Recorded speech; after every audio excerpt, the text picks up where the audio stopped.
Nous savons tous que en tant qu'étudiants résidant en Allemagne, nous devrons généralement prolonger notre titre de séjour environ chaque 1 an ou 2 ans.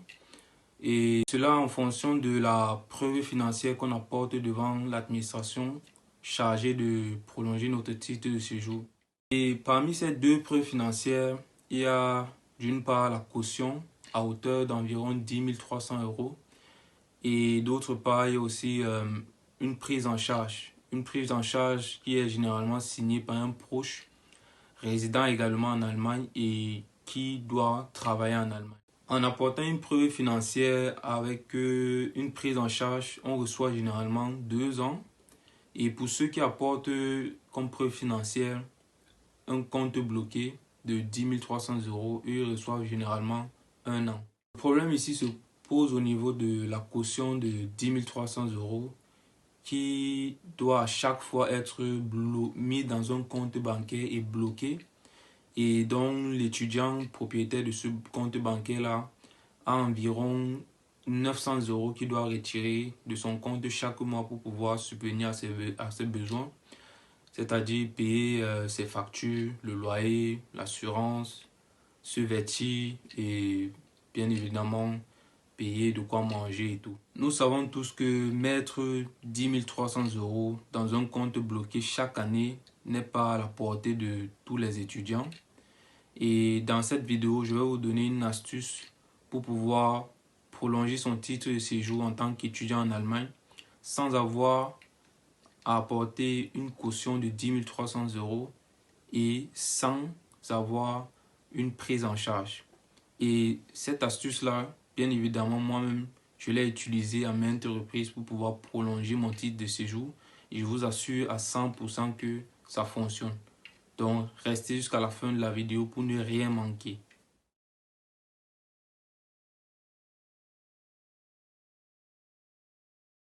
Moi, c'est Idriss Ndi, étudiant résident en Allemagne. Et sur cette chaîne YouTube, nous allons parler d'éducation, de sensibilisation, de tutoriels et de conseils pour aider les étudiants vivant en Allemagne à mieux s'intégrer dans le cadre des études et bien évidemment dans la vie au quotidien en Allemagne. Et si tu es nouveau sur cette chaîne, je t'invite à t'abonner et à activer la cloche de notification pour ne rien manquer des prochaines vidéos à venir sur cette chaîne.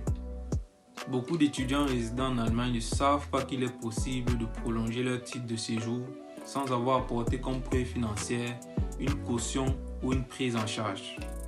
Dans la constitution de ces dossiers pour pouvoir prolonger sans prise en charge ou sans caution, l'étudiant devrait apporter son contrat de travail.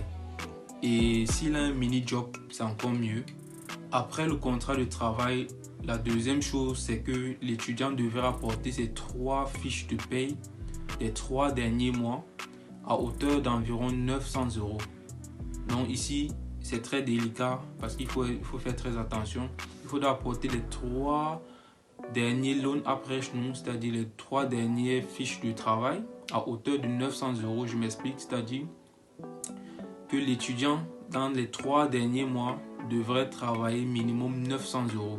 Parce que quand on dit de bloquer 10 300 euros dans son compte bancaire et qu'on ne peut que retirer 900 euros par mois, ça veut dire quoi? Ça veut dire qu'un étudiant moyen avec 900 euros peut pouvoir vivre décemment, passer un mois sans problème en payant ses factures, en payant son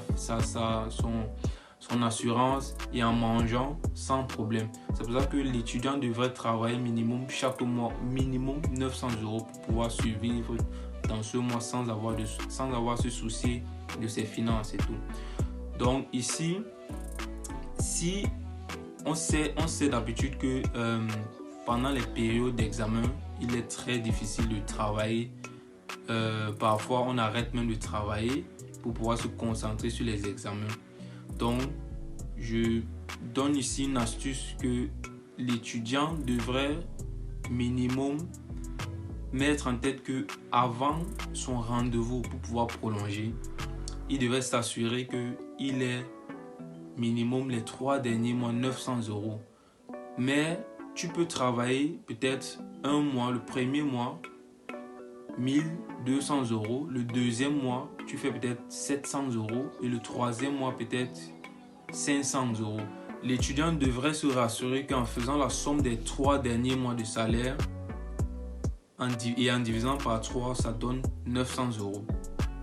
Et au cas où eux-mêmes, ils vont faire les calculs. Et s'ils font les calculs en faisant la somme des 3 derniers mois de salaire, ça ne donne pas 900 euros. Ça ne sera plus possible de prolonger sans avoir la prise en charge ni de caution. Parce que bien évidemment, un étudiant moyen a besoin minimum de 900 euros pour pouvoir prolonger son titre de séjour.